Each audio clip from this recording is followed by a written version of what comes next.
Exciting, educational, historic. These words help sum up Global Sports Development's London 2012 Olympic experience. The spirit of the Games resonated throughout Great Britain and spread across the world as millions watched on TV or via the internet.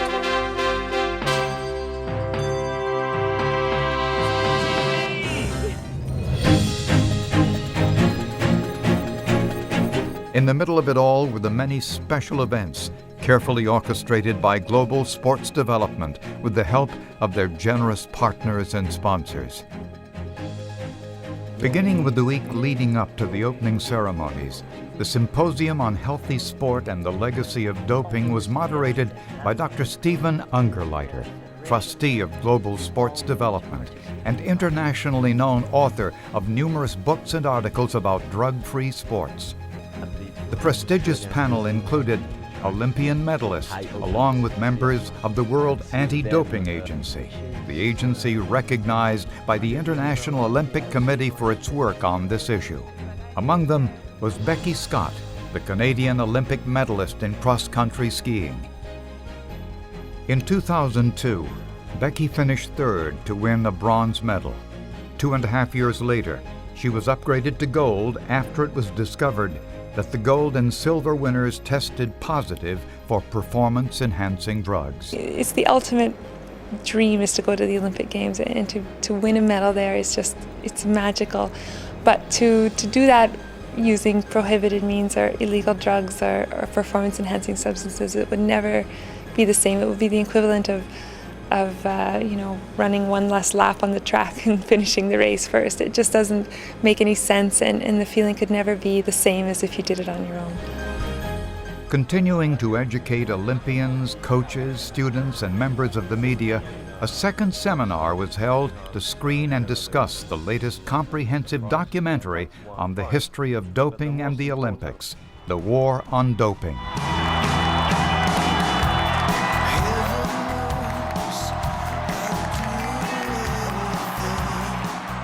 The film features the man who began the fight against drugs in sports over 40 years ago, Professor Arne Ljungqvist.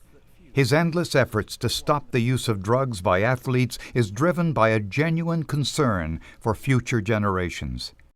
We have a social situation today in many countries where people even outside the family, that we have split families, and all this, how other people become very important to young people.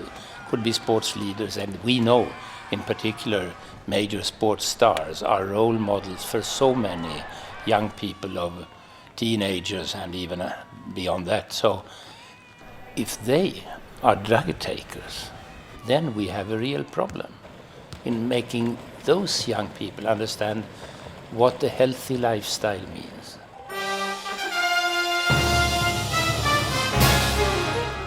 As the London 2012 Games began, all eyes turned to the athletes and their teams striving for excellence.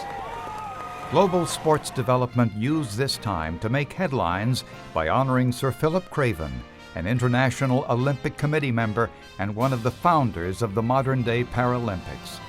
Sir Philip represented Great Britain on the wheelchair basketball team from 1972 to 1988.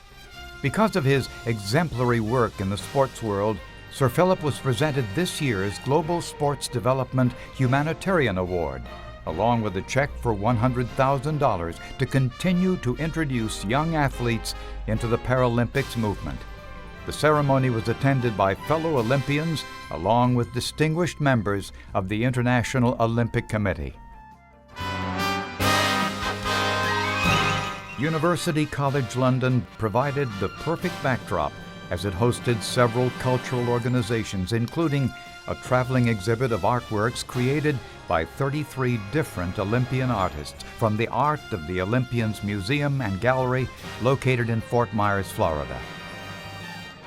Throughout the duration of the Games, winners of Global Sports Development's Youth Cultural Art Contest had their art displayed in the same gallery alongside pieces created by famous Olympians, including gold medalist figure skater Peggy Fleming and the museum's founder, four-time gold medalist in the discus throw, Al Orter. Many other Olympians and distinguished guests were invited to view the art. Bernice King, daughter of the late Dr. Martin Luther King Jr., was given a tour by Olympian artist and gold medalist record holder in the long jump, Bob Beamon. I think one of the things that is in common with art and sports is the discipline of focus. And if you don't keep the mind of young people active and allow the creative energies to flow, then they can get into a lot of devilment and trouble. And so I see art as a unique way of getting kids to awaken and unlock that sense of creativity and that passion to be able to become a positive vessel for change in our world. The biggest prize for a select group of the winners of the Youth Cultural Art Contest was the ability to personally experience the London 2012 Games. 50 inner-city kids from the United States, Great Britain, and Canada were chosen for their talents in art, sports, leadership, and good grades. Funded through Global Sports Development's Playmakers program, they visited London's famous cultural attractions and saw various Olympic sports competitions live. These are the best and the brightest, and great group of kids. We don't just pick kids and say, you're on the road, get your passport. We have a whole selection process. We interview the kids, we interview the parents. We start a year in advance. We make sure that they understand what it means to be drug-free and to have fair play. They have to be giving back something to the community. The other great thing that we've done is in about a year, we'll meet with them again with their parents to ask them what this experience was like. Was it a pivotal moment in your life? Was it a game changer? The kids were also encouraged to engage and share with their peers what they learned by their Olympic experience. Best experience I've had is just like walking around and like learning to be the leader that I hope to be better, because I've been shy and timid for the first bit, and walking around and meeting all these new people have really opened my eyes to see the leadership I could be. The experience changed my kind of life. I would have never gone to an Olympic event, and now I got the chance to go, and it was like amazing. The students also participated in mentorship programs with legendary track and field gold medalists Bob Beamon and Dick Fosbury. Does anybody know what Dick Fosbury did in 1968? The Fosbury flop. Very good. All right, awesome. And tell us what the Fosbury flop was. It's like high jump, when you like jump over the thing and like turn around, sort of thing. That's right. That's exactly right. So let's give it up for Dick Fosbury.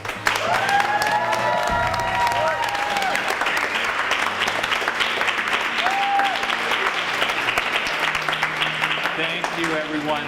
At the Olympic Games, we are here to watch these athletes do their best, compete well, play fair, and let everybody play. One of the things that we do at Global Sports Development as ambassadors is to promote Olympism and its highest ideals. The lessons that we all learn competing, being on the field, in the pool, in the air, that's really where we've learned how to play fair and promote what is the best in people.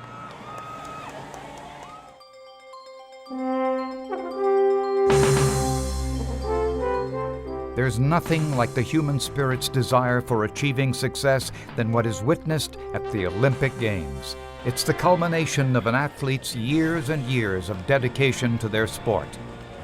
The mission of Global Sports Development is promoting fair play, sportsmanship, and drug-free competition for all ages and in all sports. It starts with educating young athletes who someday will be our future Olympians.